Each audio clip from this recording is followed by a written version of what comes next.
We are now at that portion of our commencement ceremonies where we bring forward our commencement speaker. And this morning, I am beyond pleased to now introduce that individual to you. He is Sir Samuel Eson Jonah.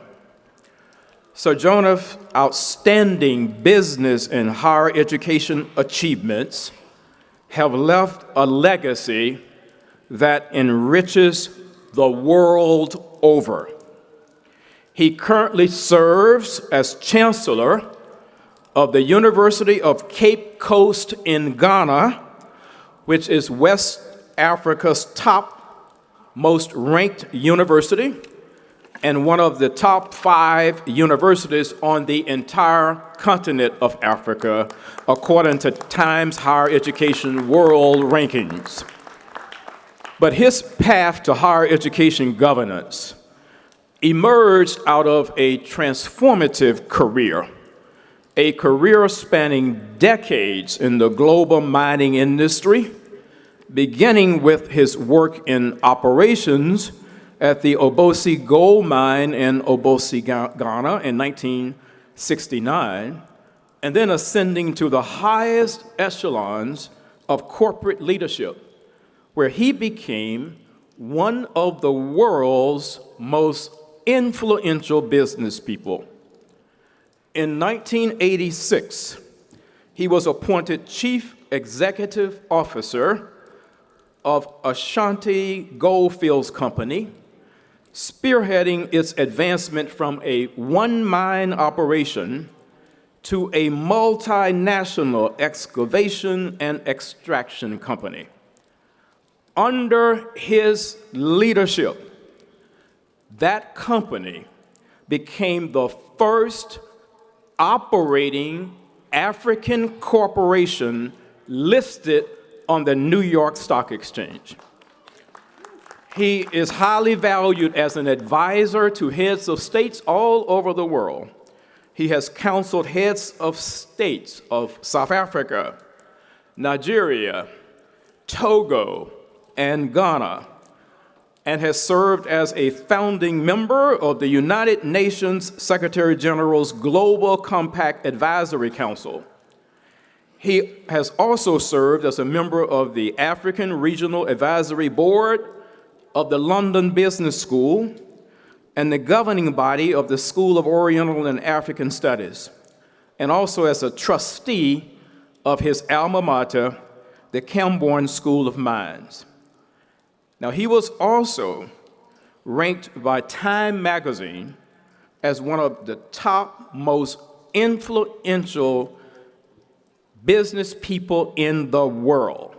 He was in the top 25, and he is the recipient of 5 Lifetime Achievement Awards around the world.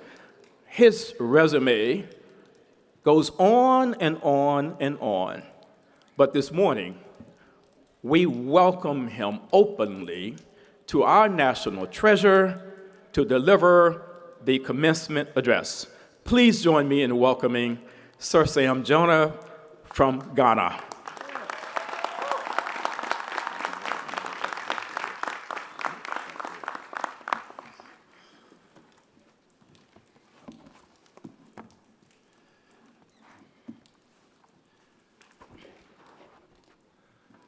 President David Kwamena Wilson, Honorable Kwesi Mfume, the chairman, and indeed all the esteemed members of the Board of Regents, Dr. Hong Tao Yu, distinguished guests, proud parents, guardians, partners, relatives, friends, faculty, and most importantly, the spirited class of 2024.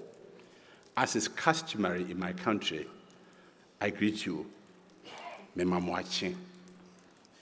Today, we celebrate the efforts of the students, the dedication of the faculty and support staff, and the sacrifice of parents and guardians of the graduates of this great institution. We stand in the dynamic heart of Baltimore, a city emblematic of resilience and transformation, much like Morgan State University itself, a beacon of academic excellence, empowerment, and innovation. It is both an honor and a profound privilege to address you at this grand celebration of your achievements and the very bright prospects that each of you holds for the future.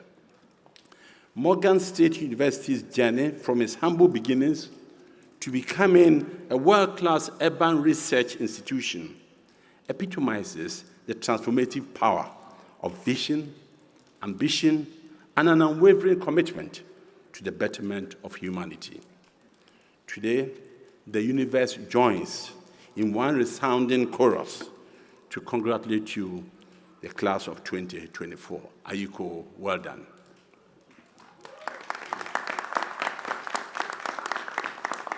Ladies and gentlemen, I bring you greetings from Africa and a message of hope from Ghana, my beloved motherland, the West African nation that endured the tempest of colonial oppression to light the torch and blaze the trail for decolonization in Africa.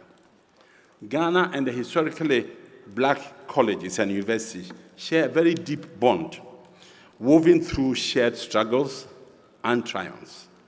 Our first president, Osagyefo Dr. Kwame Nkrumah, graduated from Lincoln University before achieving greatness, becoming leader of the first African nation to gain independence from colonial rule. President Nkrumah is a global icon of freedom, a visionary leader, and even in death, he has been honored as the greatest African of the millennium. W.E.B. Du Bois, a titan of intellectual and civil rights achievement, is an alumnus of Fisk University. He spent his last years contributing to Ghana and Pan-Africanism's intellectual legacy at the invitation of Kwame Nkrumah. Du Bois is buried at the Du Bois Memorial Center for Pan-African Culture in Accra. Ladies and gentlemen, Ghana once entwined in the dark history of the transatlantic slave trade, marked by the infamous door of no return at the Cape Coast University Castle, has transformed into a beacon of return and reconciliation for the African diaspora. Historically, this door was the last exit post through which millions of Africans passed before being shipped off to slavery across the Americas. In a positive pivot, Ghana has now become one of the leading destinations for African Americans seeking to reconnect with their ancestral roots.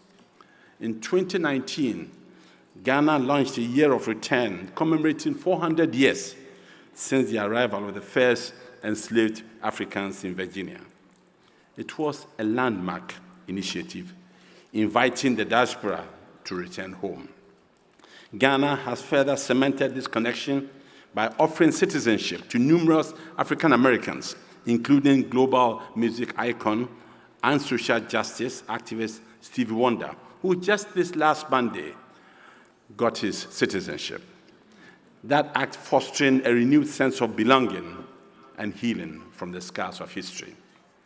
This initiative not only acknowledges the painful past, but it also celebrates the resilience, culture, and profound longing of Africans and their descendants worldwide.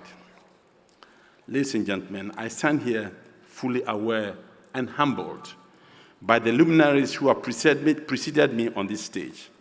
Among them, icons like Maya Angelou, whose words dance with resilience and elevate the human spirit. Dr. Martin Luther King Jr., whose dreams continue to inspire generations. President Joe Biden and Bill Clinton, whose leadership transcended boundaries. I am also aware that barely a year ago, on this very campus, another luminary who has shattered the proverbial glass ceiling in a corporate world made a profound statement that is as relevant today as it was then.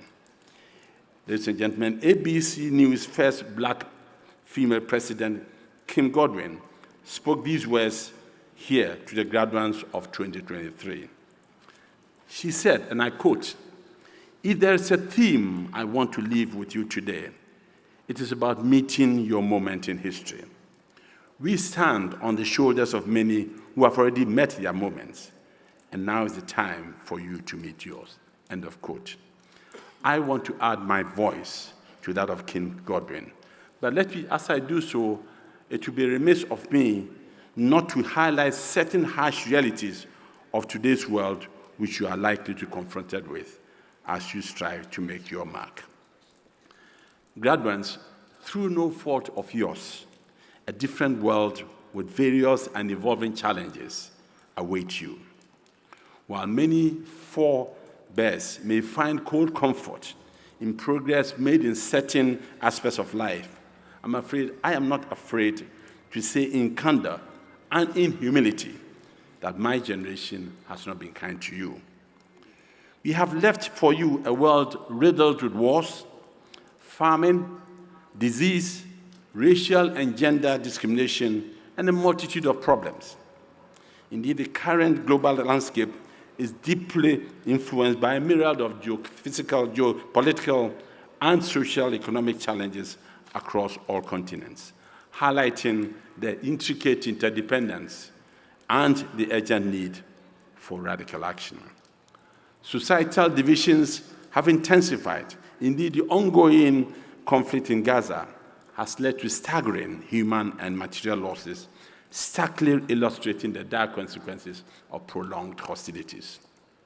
We pray, ladies and gentlemen, that there will be a redoubling of efforts to resolve the pressing conflict in Gaza and to find a long-term solution to the Israel-Palestinian problem. Sadly, ladies and gentlemen, all of these seemingly intractable global crises reveal a paucity of humane, decisive, just, and provident leadership. It is instructive, therefore, for the old to listen in humility when the young today say with anger and pain that my generation has failed them. In recent times, ladies and gentlemen, these seeming exogenous events have manifested themselves on university campuses across the United States, very much in keeping with the age-old American tradition of student protests. Indeed, students of history would appreciate the role student activism has played in various aspects of our human history. It is in this country that student activists helped in the emancipation of women and African Americans. It is here that they campaigned for the creation of African American and Black Studies programs in several American universities in 1968. And it is here that they campaigned for an end to Americans' participation in the Vietnam War. In Ghana, South Africa, and almost all African countries, students' activism was at the forefront of our independence and liberation struggles. What we are therefore witnessing today is not unusual in the context of the historical role that students have played in the quest for a just, fair, and equitable world. It is, ladies and gentlemen, welcoming to have your voices heard loudly on social matters, but in doing so, I entreat you not to do anything that would distort or detract from the clarity of your message. The global challenges notwithstanding, I am of the firm belief that the education you have received here on this campus has equipped you to surmount any obstacles. As you step into the world, I implore you to engage in political processes of your country. Your active participation is crucial, for as Plato wisely said, the price of apathy in public affairs is to be ruled by evil men. By not getting involved, we leave the door open for less principled individuals to take charge. Your education and the values you have learned here at Morgan make you ideal candidates to be the ethical and visionary leaders the world so desperately needs. Don't shy away from that responsibility. Indeed, embrace it and strive to create a society where justice, fairness, and integrity prevail. In the words of President Barack Obama, I quote, We are the ones we have been waiting for. We are the change we seek. End of quote. The world is therefore looking to you to be the change makers we've been waiting for and the change we seek. This change must herald in its wake a more friendly and humane world, a more gender-balanced world, a more economically equitable world, a climatically safer planet, and a world devoid of injustice, wars, famine, and poverty. As a historically black university, we are very familiar with the harm that racial discrimination does to society. And let me say, whilst there have been major strides in both the corporate and political world, many incidents in the recent past remind us that there's still a lot more to do in the quest for a fairer and a more equitable society. Similarly, my motherland, Ghana, and most of sub-Saharan African countries are still reeling from the impact of the inhumane slavery and plunderous colonialism that our people have endured. Class of 2024, the world is looking up to you to change this narrative. A great Ghanaian pioneer of formal education, Dr. Kweji Lagre, famously said, and I quote, "Black keys of the piano give good sounds. White keys of the piano give good sounds, but it is the combination of the two that produces a melody." The Reverend Dr. Martin Luther King, in his famous "I Have a Dream" speech, dreamt of a society where his 4 children shall not be judged by the color of their skin, but by the content of their character. This peaceful society of different colors, perceived by these visionaries of their time, must now become your reality. Let nothing detract or obstruct you from the progress you can make for all human race in justice, peace, and harmony. This is a change for which your forebears sacrificed sweat and blood for you. It is the change that we seek from you. And always remember that you don't journey alone. Take a moment to look at the person sitting next to you and say to them, everybody needs a helping hand. Don't hesitate to offer yours or reach out when you need one. Indeed, in the words of the great civil rights leader and legal luminary, Thurgood Marshall, I quote, "None of us got here where we are solely by pulling ourselves by our own bootstraps. We got here because somebody, a parent, a teacher, an Ivy League crony, or a few nuns, bent down and helped us pick up our boots." And end of quote. The Zulu concept of Ubuntu captures it aptly, and I quote, "A person is a person because of other people," or "I am because you are." Every society, ladies and gentlemen, has its history, heritage, and heroes. Allow me to share some attributes of my greatest hero with you. This person was a paragon of integrity and humanity, exemplifying what it means to lead with generosity and compassion. Despite modest means, this person's efforts to feed the poor and needy in our community underscored a profound lesson.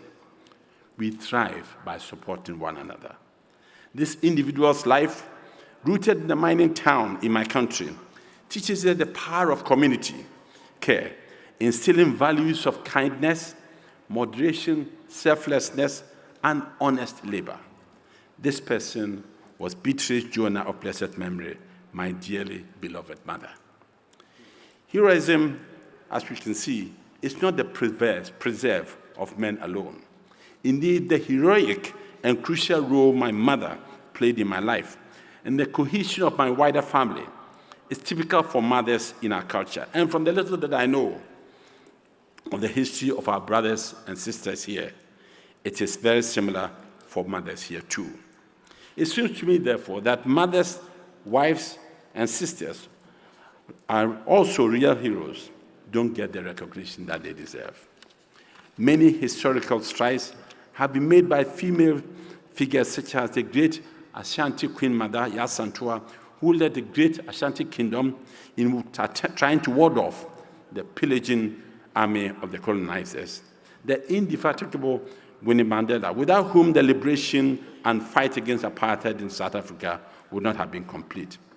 Margaret Thatcher, Indira Gandhi, Angela Merkel, and many more leaders like our Vice President Kamala Harris, Prime Minister Maya Motley of Barbados, and many more have given distinguished leadership in the political life of nations. Women have proven their mettle in the corporate world as well, with leaders like your own highly respected Morgan University alumna, Valerie Thomas, the NASA scientist, Indra Nooyi, CEO of Pepsi-Cola, Mary Barra, CEO of General Motors, and Rox Brewer, former CEO of Sam's Club and soon to be CEO of Starbucks, setting benchmarks for excellence and ethical leadership, and of course our media mogul and philanthropist, Oprah Winfrey, to mention a few. They all demonstrate the profound positive impact women can have, yet sadly only a handful of nations in 2024 are led by women. This disparity highlights the continued need for gender parity in corporate and political leadership.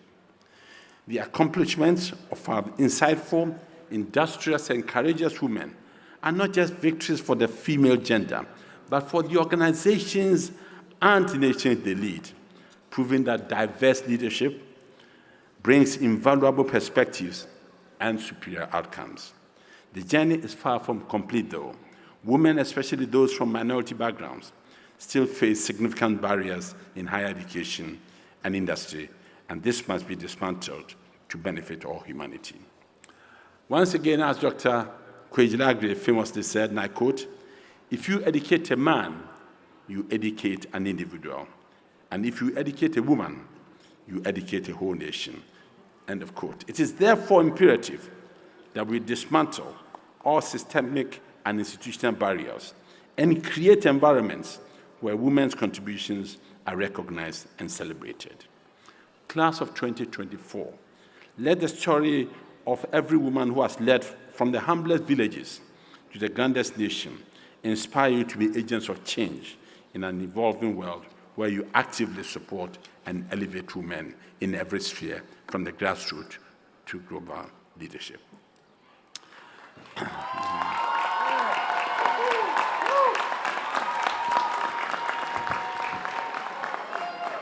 My God, I worked very hard for that one. President Wilson, distinguished ladies and gentlemen, the Greek philosopher Heraclitus stated, and I quote, "Change is the only constant," unquote. This statement is so true in the area of technological advancement. Your journey ahead is one of great promise, with more technological help than in any generation that has ever received. The new world of artificial intelligence presents exciting opportunities as well as significant responsibilities for your generation. Life is never going to be the same again. Automation and robotization will be of greater use to handle routine tasks to replace human labor in many fields, leading to disruption of traditional industries. To mitigate the risk of joblessness, looming joblessness in many sectors of the economy, the workforce of today and tomorrow needs to engage in upskilling and reskilling.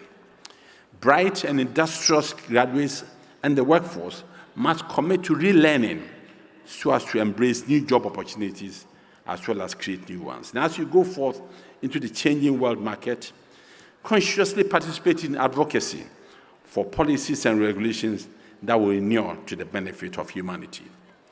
Inaction will not solve the problems that are sure to come with the use of AI.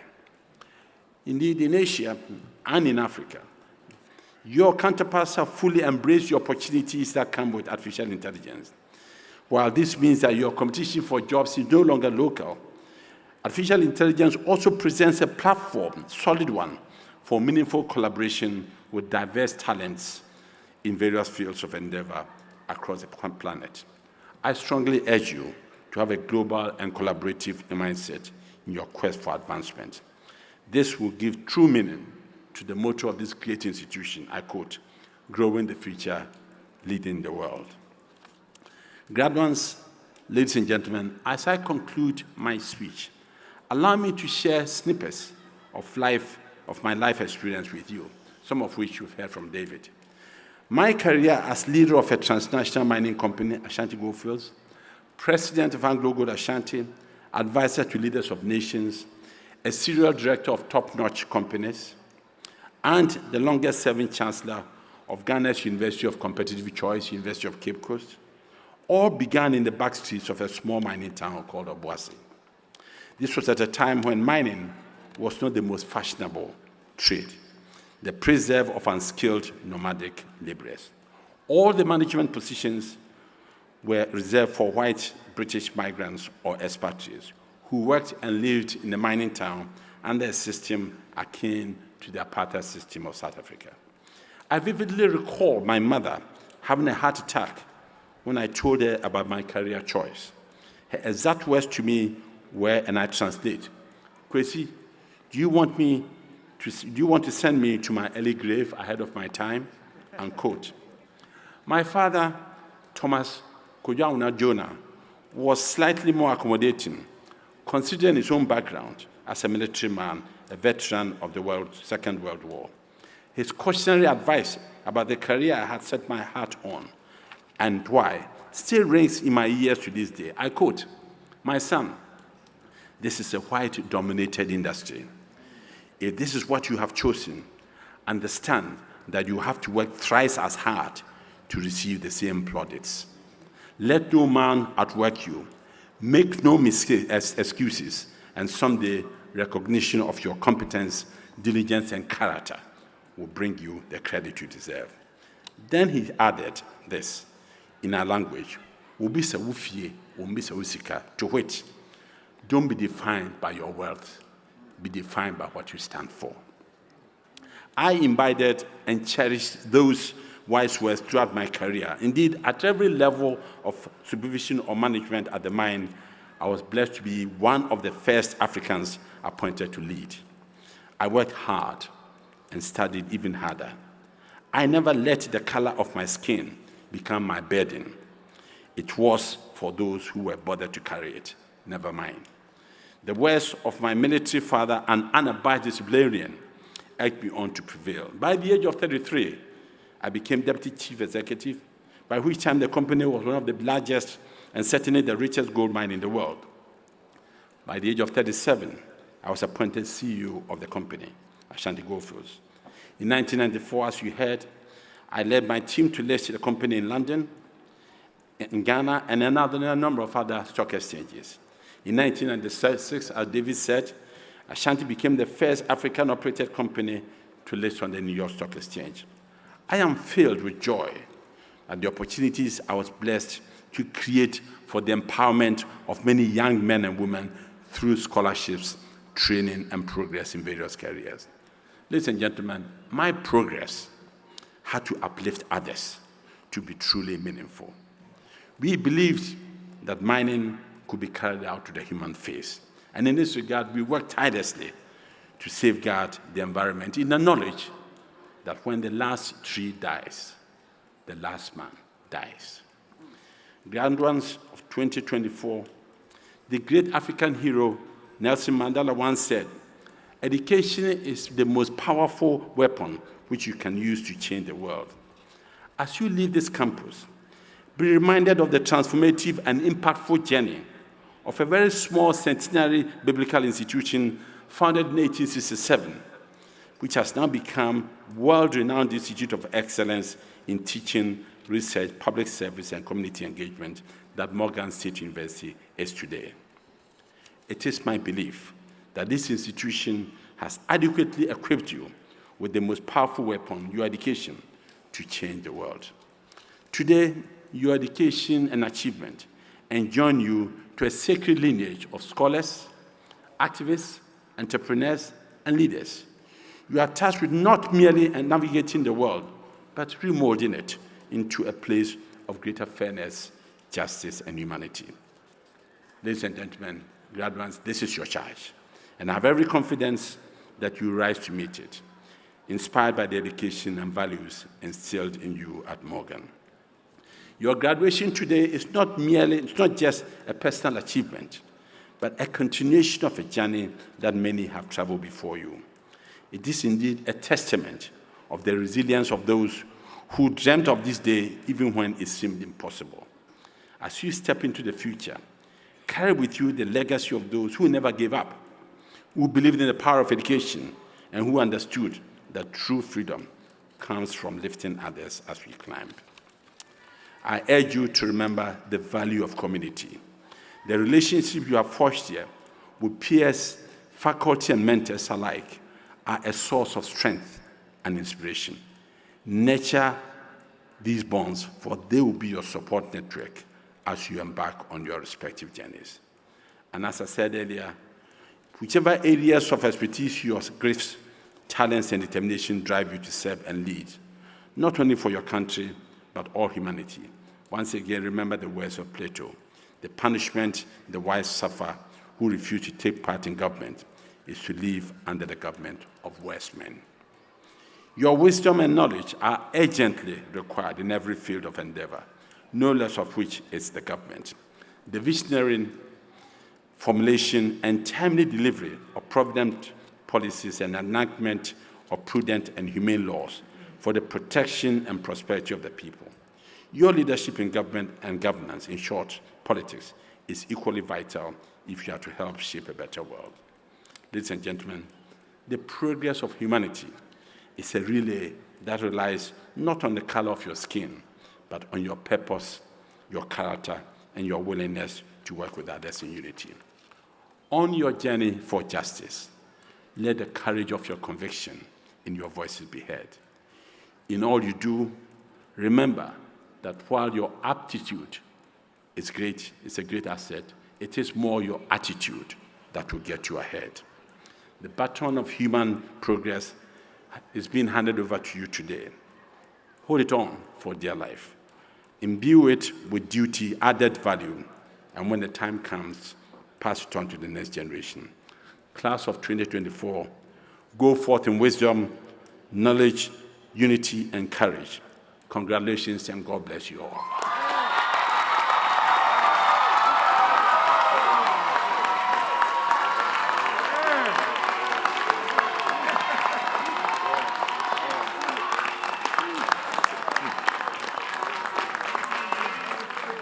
Thank you very much, Sir Sam Jonah, for a very powerful and comprehensive charge to the graduates of the class of 2024.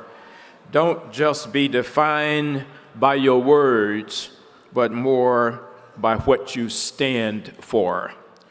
Thank you for reminding the graduates as we look forward to growing the future and leading the world what this institution has imbued them with as they have come through it and what their responsibilities are. Please join me once again in thanking Sir Sam Jonah for being our commencement speaker today.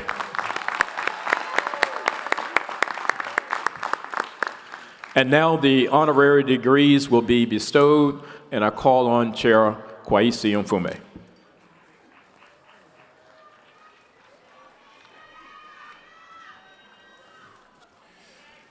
Mr. President, the Board of Regents of Morgan State University hereby authorizes you to confer upon Sir Samuel Eason Jonah an honorary doctoral degree in recognition of his notable and noteworthy achievements.